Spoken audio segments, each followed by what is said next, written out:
Oke, kali ini kita bakal nyobain lagi Quarkus untuk masalah validasi ya. Jadi gimana caranya kita memvalidasi payload dari front end atau dari depan yang nembak ke API kita. Contohnya kayak kita pengen supaya karakter atau field tertentu itu mengandung karakter, misalnya email kan harus ada karakter add-nya ya. Atau apapun itulah, dia harus terisi, nggak boleh blank gitu. Jadi kita bisa lakuin itu di dalam Quarkus ya. Jadi di sini saya udah buka code.quarkus.io. Kayak biasa, kita perlu yang namanya REST buat kita bikin ininya ya, API-nya. Terus juga ada ini REST Reactive JSON buat konversinya. Lalu juga kita perlu satu lagi package yang namanya validator. Nah, ini Hibernate Validator. Oke, sip. Terus udah tinggal generate aja aplikasinya lalu download aja. Oke, sip. Lalu kalau udah di download terus tinggal dibuka aja di IDE teman-teman. Jadi di sini juga saya udah buka di IDE saya. Harusnya ada 3 ini nih, ada Quarkus ARC-nya, core-nya, lalu ada reaktif. Yang ini presisi dan juga ada JSON-nya ya.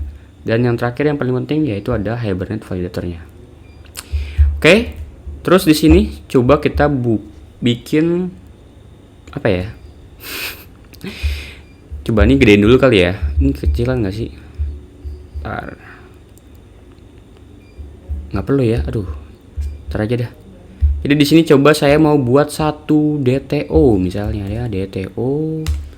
Nama DTO-nya kayak biasa, kita pengen pakai developer data kayak gini.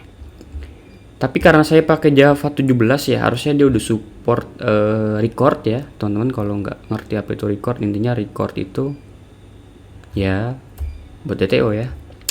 Dia kayak shortcut untuk kelas DTO ya. Daripada kita pakai getter, setter segala macam itu, ya mending pakai record.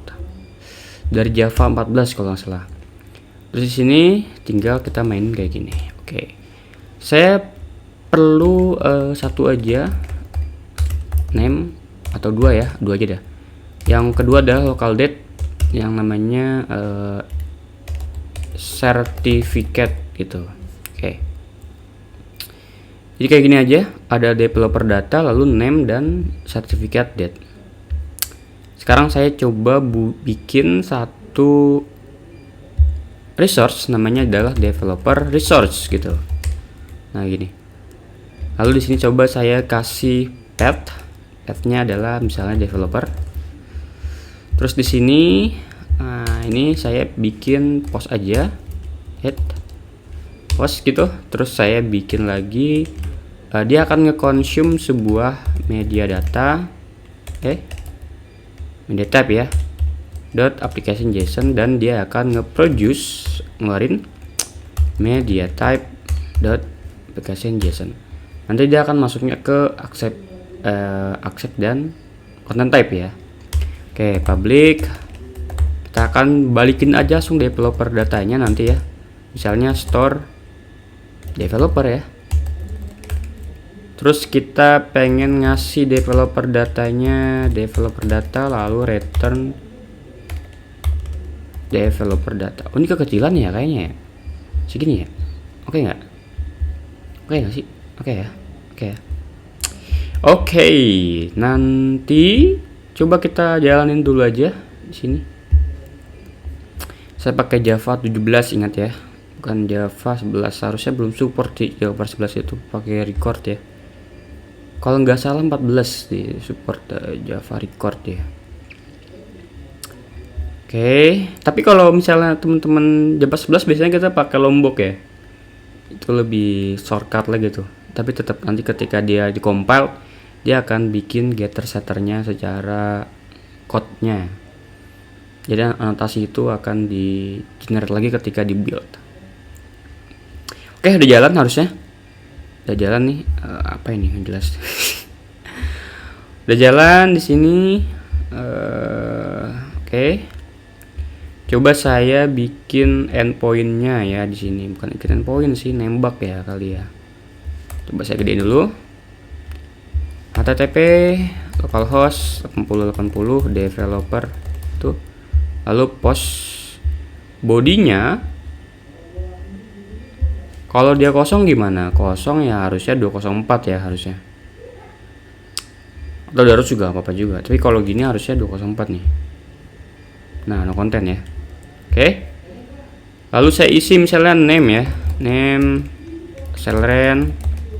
Lalu sertifikatnya adalah tahunnya 2022 01 01. Nah, ini. Coba saya send. Oke, saya copy aja. Nah, kayak gini jadinya ya.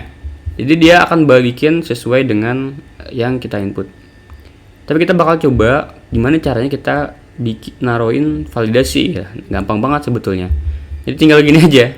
Anotasi yang namanya misalnya not blank gitu. Ya udah, berarti nanti name ini nggak bisa blank. Nggak boleh blank ya. Oke? Jadi sekarang kalau saya coba send, akan error nggak kira-kira? Nggak error. Kenapa? Karena kita harus nambahin lagi satu anotasi di sini, yaitu valid. Add valid. Nah, ini dari Jakarta juga ya. Jakarta, ini juga Jakarta. Jadi dia emang si Quarkus itu pakai interface, kebanyakan pakai interface Jakarta ya. Oke, saya coba send lagi.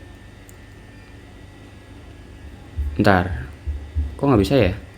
Valid developer. Oh iya, karena ini ya ada isinya nih. Saya coba saya kosongin. Oke, ini. Jadi dia errornya defaultnya kayak gini. Tapi ini bisa di custom juga, oke. Tapi saya pengen pakai yang default dulu aja. Oke. Nah, terus yang kedua, gimana kalau kita pengen bikin custom validasi gitu ya? Jadi gampang aja, tinggal kita buka aja ini. Nah, kita bikin aja custom, misalnya gini lah. Kita di sini bikin yang namanya constraint ya, package constraint gitu. Constraint. Nah, ini. Lalu di sini saya bikin yang namanya apa ya? Not expired gitu. Apa nih? Kelas dulu dah. Lalu pakai yang namanya add interface. Jadi ini bikin anotasi gitu. Anotasinya, nah ini karena kita nggak tahu ya, copy aja di sini. Kalau bingung teman-teman, copy aja di sini misalnya gini. Nah, paste di sini. Nah, ini maksudnya gimana? Maksudnya adalah nanti dia akan bisa ditempel kemana? Ke method, ke field. Misalnya saya pengen cuman bisa ditempel ke field aja, oke gitu. Lalu di sini juga ada yang namanya, nah nih, retention. Dia kapan dia aktif ya? Ketika runtime. Lalu dia juga ada yang namanya repeatable, kita nggak usah, kita pakai yang namanya constraint akhirnya. Tapi nggak apa, kita copy dulu aja yang ini, yang bawahnya. Ini kita copy. Nah di sini, lalu di sini ada message. Ini adalah ketika terjadi error, dia bakal nampilin apa? Misalnya saya pengen nampilin yang namanya tidak boleh expired. Nah ini. Oke sip, kayak gini aja. Harusnya gini sih ya. Bentar. Kita bikin lagi satu yang namanya constraint-nya. Jadi gimana sih cara sistem kita itu memvalidasi gitu. Nah disinilah caranya. Nah misalnya not expired validator. Di sini sebaiknya dia bukan sebaiknya sih, ya dia akan mengimplementasi yang namanya constraint validator. Oke, sip. Nah, interface ini juga sama dari Jakarta juga ya, Javax ya, JavaX ya, extension ya. Yang pertama, dia generic. Dia tipe yang pertama adalah anotasinya apa? Not expired yang tadi kita buat di sini. Lalu yang kedua adalah tipe data yang bisa divalidasi apa? Ya itu local date ya. Kita pengen ngevalidasi local date-nya. Nah, jadi kita pengen ngevalidasi ini. Sertifikat ini apakah dia not blank ataukah dia expired atau gimana gitu ya. Nah, karena di interface maka dia akan mengimplementasi sebuah method is valid yang ini aja nih yang harus diimplementasi. Nah, kalau dia valid, dia harus membalikan true ya. Kalau dia invalid ya false aja. Oke. Jadi kita main logiknya di sini. apapun yang teman-teman buat, misalnya pengen ngecek dia null ataukah apapun itu, ya ceknya di sini ya. Oke, sip. Jadi sekarang gue pengen ngecek dulu. Pertama adalah gue nggak mau ini local date ini null ya. Kalau dia null ya udah, gue akan return dia false.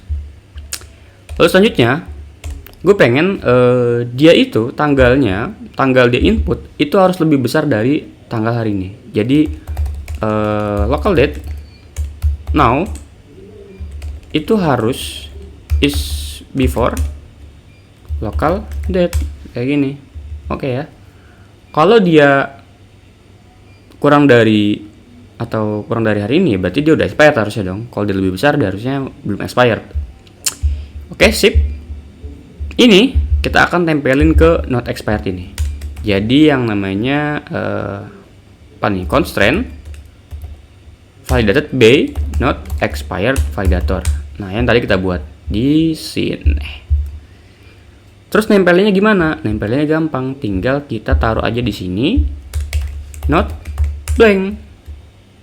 Oke ya. Sip, mantap. Sekarang coba kita kok not blank? Not expired ya. Oke. Untung saya langsung not blank nih ya. Coba pesan lagi. Nah, error sekarang ya. Errornya adalah tidak boleh expired ya, karena tanggalnya ternyata lebih besar dari hari ini. Coba saya tahun 2024 nih, tahun pemilu ya. Nah, dia nggak error. Ini juga misalnya sell rent juga send. Nah, nggak error juga. Oke, gitu ya untuk bikin validator dan juga bikin custom validator. Thank you.